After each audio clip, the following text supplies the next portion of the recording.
איך לעשות סאונה כמו מקצוען? אז אם כבר נכנסים לסאונה, בואו נעשה את זה נכון. אז הנה כמה כללים שיעזרו לכם להפיק ממנה את המקסימום. 1.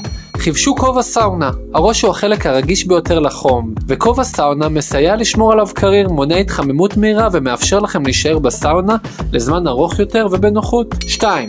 נשמו דרך האף. נשימה אפית מסדירה את הדופק, מרגיעה את מערכת העצבים ומונעת עומס מיותר על הגוף. 3. עצמו עיניים ותתמסרו למדיטציה.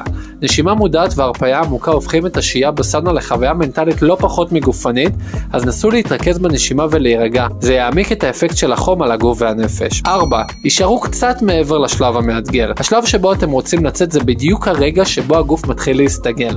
יישארו עוד טיפה, תנו לגוף ולמיינד להתחזק, וככה להפיק את המיטב מהסאונה. 5. העדיפו לעשות סאונה בערב. החום של הסאונה עוזר לשחרר את השרירים, להוריד מתח ולשפר את איכות השינה. אז אם בא לכם לעשות סאונה באמצע הלילה או בכל שעה אחרת, החדשות הטובות הן שהמתחם שלנו פתוח 24/7, אז אתם יכולים להגיע מתי שנוח לכם. סאונה היא כלי מטורף לשיפור הבריאות, ההתאוששות והחוסן המנטלי. נסו את הטיפים האלה בפעם הבאה ותראו איך אתם יוצאים משם חדשים.